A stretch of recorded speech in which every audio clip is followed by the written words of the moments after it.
aynu ka horeyna wararkii ugu dambeeyay ee wadanka Djibouti oo ka soconayo shir u dhaxeeya Soomaaliya iyo Somaliland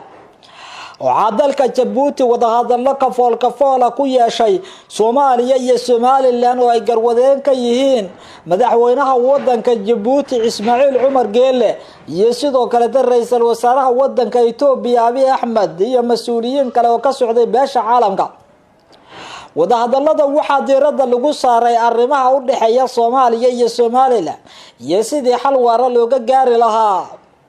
dhinacyada kala duwan ayaa sheegay in la wada hadlo ay tahay muhiim isla markaasna waxay soo bandhigeen fikrado kala duwan taas oo sababtay in uu shirka qodobada iyo sidoo kale natiijooyinka laga filayo ay dadka qaarkiis su'aal galiyaan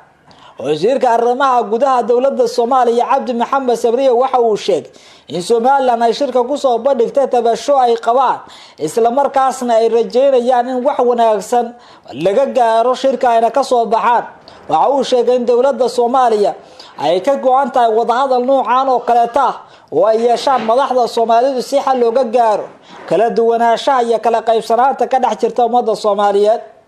Cabdi Maxamed Sabriye wasiirka arrimaha gudaha iyo dib u heshiisiinta dawladda Soomaaliya waxa uu sheegay in ay rajo weyn ka qabto dawladda Soomaaliya natiijada ka soo bixi karta shirkaasi xukuumadda Somaliland oo uu hadlay wasiir Faratoon wasiirka arrimaha dibadda waxa uu sheegay in shirka uu wali soconayo isla markaasna wax walba ay iminka ku socdaan sidii loogu talagalay asagoo sheegay in Somaliland ay gudbisay fikradeeda ku aadan shirkaas iyo ujeedada laga leeyahay waxa uu sheegay inay rajeynayaan in shirka ay ka soo baxaan qodobo wax ku ool oo ay bulshada u soo bandhigi doonaan wasiirka arrimaha dibadda Somaliland waxa uu sheegay in shirka uusan wax hakada ku imaan habsami socodkiisa waxaana rajo wanaagsan ka muujiyay si shaqada iyo ka gungaadida shirka wadanka Djibouti inkastoo oo labada dhinac ay soo bandhigeen hadallo iyo sidoo kale fikrado iska soo horjeeda haddana dhinacyadu waxay ka sii doodayaan arrimaha u dhaxeeya ee u baahan in xalka laga gaaro sidaas waxa sheegay wasiirka arrimaha dibadda xukuumadda Somaliland Yaasiin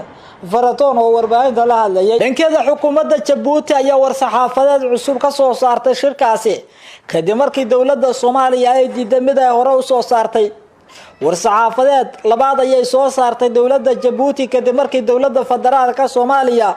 ay gabi ahaanba diiday mid ay hore u soo saartay dawladda wadanka Djibouti oo ay kaga hadashay shirka u dhaxeeyay Soomaaliya iyo Somaliland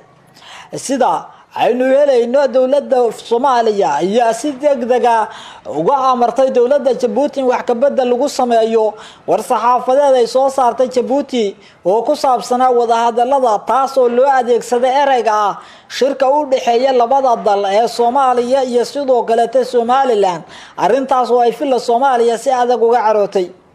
war-saxaafadeedka saxda ayaa waxa lagu soo koobay wada hadallada u dhaxeeyay Soomaaliya iyo Somaliland taas oo daaqada laga saaray labadii dal ilaa hadda macada qoraalkaasi sidoo ku baahayay cid ka dambeysay dawladda Soomaaliya ninka madaxweyne Farmaajo u qaabilsan dhanka warfaafinta Cabdinuur Maxamed Axmed ayaana sheegay war-saxaafadeedkaasi uu si qaldan ku baxay saraakiil ku sugan wadanka Djibouti oo shirka ka qayb galaya ayaa sheegay in la rumaysan yahay in ay ka dambeeyeen war-saxaafadeedkaasi xubno kamid ah dawladda Djibouti oo si hoose ula shaqeynaya Somaliland balse arintaasi wax ka bedel degdeg ah ayaa lagu sameeyay kadib cabasho ka timid dawladda Soomaaliya sida ay sheegeen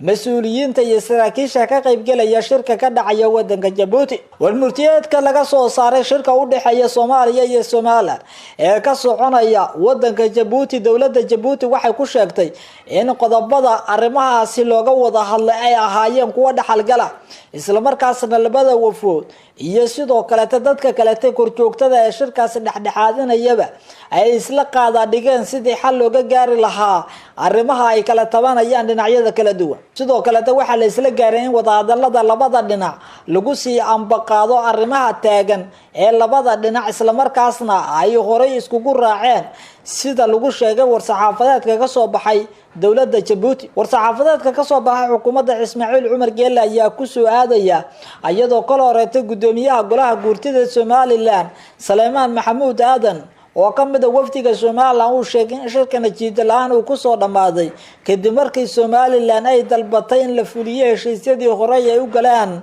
Somaliland iyo Soomaaliya gudoomiyaha ayaa la hadlayay mid ka mid ah muuqbaahiyaasha afka Soomaaliga ku hadla wuxuuna sheegay in shirka uu joogsaday arrimihii siyaasadda ee looga doodi lahaa ayna harsan yihiin oo kaliya in laga wada hadlo arrimaha horumarka xukuumadda Ismaaciil Cumar Geele waxay rajo wanaagsan ka qabtaa in shirkaasi uu noqdo mid miro dhal oo ay ka soo baxaan waxyaabo wax ku ool ah waxayna sheegteen wada hadallada noocan oo kale ah ee u dhaxeeya dadka Soomaaliyeed ay meesha ka saari karaan madmadowga iyo tuunka muddada badan ku kala dhex jiray Soomaaliya iyo Somaliland iyadoo hoosta ka xariiqday inay sii wadi doonto dadaalada ay ku dhaxdhexaadinayso dhinacyada Soomaaliya iyo Somaliland oo muddo ku dhow 30 sano siyaasadda